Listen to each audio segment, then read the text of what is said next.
mbaya wa serikali, au ni sisi wenyewe wananchi au jamii au taifa wa Afrika wenyewe tuna mchango katika migogoro hii, au labda maybe kuna sababu nyingine ambazo zinasababisha kutokea kwa migogoro hii nje ya hizi?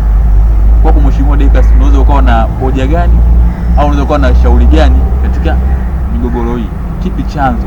Zipo, je, ni viongozi, ni mfumo wa viongozi, mfumo wa serikali, au na sisi wananchi wenyewe wa Afrika na jamii zenyewe za Afrika ni sababu mojawapo ya migogoro hii?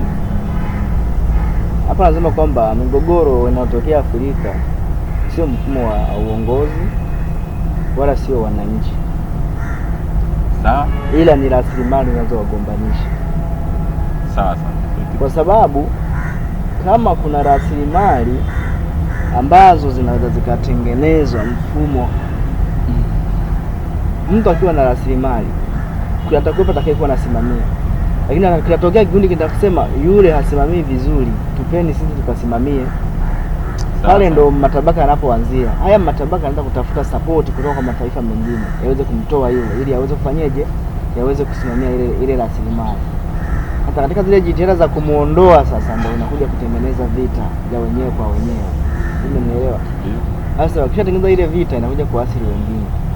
Kwa mfano Kongo wanakaribia miaka 20 wanagombana swala lile la amani. Ukiangalia anzaje, lilianza kwa changamoto ya resources. Yaani rasilimali walizonazo ndio wagombanisha wenyewe. Akija kachukua huyu anamwambia huyu ni mwizi, toweni wekeni huyu. Sasa wale wanaoambia toa huyu wao wana maslahi yao, wanawagombanisha. Hiyo kitoka kija hapo anaiba, kwa hiyo tena amekengeuka, ameshashtukia mchezo, na wao wanamtafutia mwingine wanamtoa. Kwa hiyo itakuwa ni swala endelevu vingine mpaka rasilimali zikiisha Afrika ndipo watapata kugombana. Lakini bila kuisha hili swala ni kwa Kongo ni swala ambalo haliwezi kutatulika. Hili mgogoro wa miaka nenda rudi, kwa sababu umule raia wa mle ndio wanaogeukana kwa sababu ya tamaa za kumiliki rasilimali. Sawa. Kwamba kwa nchi ya Jamhuri ya Demokrasia ya Kongo kinachosababisha zaidi katika migogoro ni rasilimali zilizoko pale. Resources walizonazo. Na nchi of course ni nchi ambayo ina resources nyingi sana kwa Afrika Mashariki na Afrika. Kongo ni nchi ambayo ina resources nyingi. Toka kuanza kugombana mpaka sasa hivi na bado hazijaisha. Kwa hiyo ina imagine kwamba kama ni nchi ambayo ingetulia vizuri, ndio tunazungumza mengine mpaka sasa hivi. Ingekuwa nchi kubwa sana. Lakini kwa mfano kwa nchi ya Sudan na Ethiopia, wao na vita vya wenyewe kwa wenyewe. Kipi ambacho kinawagombanisha sana? Kitana hiyo resource. Labda wenyewe na resource au kuna kingine nyuma ya resource kwa nchi kama Sudan na Ethiopia? Kwa Sudan na Ethiopia chanzo kikubwa kinachowafanya wao waweze kutofautiana ni mto Nile. Mto Nile kipindi cha utawala wa mkoloni aliwahi kutoa mandate kwa Sudani na Egypt. Wao ndio wamiliki wa mto. Lakini ukiangalia ule mto chanzo chake kinaanzia Lake Victoria. Kinapanda. Na ile inatoka Lake Victoria ile tunasema kwamba ni Green River. Unaona? Green River ndio inakuja kutania Sudan. Kuna Blue River ambayo inatokea Ethiopia katika Lake Tana. Ndio inakuja inakutania Sudan ndio inaenda Misri. Ugomvi ulianzaje? Ulianza kwa sababu gani? Ethiopia alijenga bwawa kubwa, unaona, la kuzalisha umeme.